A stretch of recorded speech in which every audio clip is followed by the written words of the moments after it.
د عمرې او د حج په مقام کې انسان نه څه غلطي وشي نو په هغه باندې دم لازمیږي. دا یې مفسرینو محدثینو علماو چې کوم دی د هغې هغه مسایل هغه صورتونه ذکر کړي دي، لیکن په هغې کې دوه صورتونه داسې دي چې په هغې کې د دم نه مراد چې کوم دی د چیلې نه علاوه بس څاروی راغلی. په ټولو ځایونو کې چې کوم دی اکثر که کم ذبح راغلی دم راغلی دی، نو په هغې ټولو صورتونو کې چې کوم دی نو چیلې یا چیلې ذکر دی.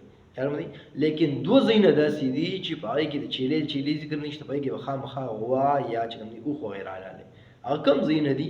یو په هغې کې چې کوم دی انسان کله طواف زیارت په حالت د جنابت کې وکړو نو په ده باندې چې کوم دی نو بیا دم لازمیږي او د دم نه مراد غوا یا اوښ وغیره وي.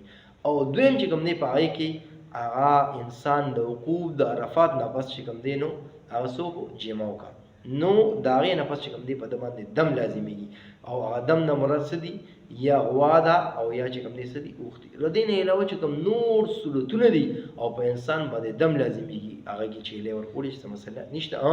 بعض ځای کې انسان باندې داسې معمولي شیزونه یعنې معمولي غلطي وشي نو په هغه باندې معمولي څیز یعنې یو موټي قدرې غنم چې کوم دی یا چې کوم دی لږ جوار یا چې کوم دی لون ته کې یو سوا یا نصف سوا دا چې کوم دی په ده باندې لازمیږي. لیکن هغه نور صورتونه دي، لیکن دلته کې مراد زمونږ چې کوم دی هغه صورتونه دي، هغه دوه صورتونه چې په هغې کې به یا غوا غوایي او یا چې کوم دی نو اوښ وغیره چې کوم دی نو دې نه علاوه بل څه په دې کې به ذبح ني. او باقي د دم خبره ده نو په دم کې د ذبح کم سے کم مقدار چې کوم دی چیلې یا چیلې ځکه چې قرباني به دې باندې کېږي او په نور څه ورته لاندې قرباني کېږي نه، او غټ نه غټ مقدار چې انسان وسه طاقت وي هغه اوښ هم حلال شي او غوا هم حلال شي. لیکن زموږ دلته کې مراد دا دوه صورتونه دي چې صرف او صرف په دې دوه ځایونو کې هغه چې کوم دی دم لازمیږي نو هغه به څه لازمي؟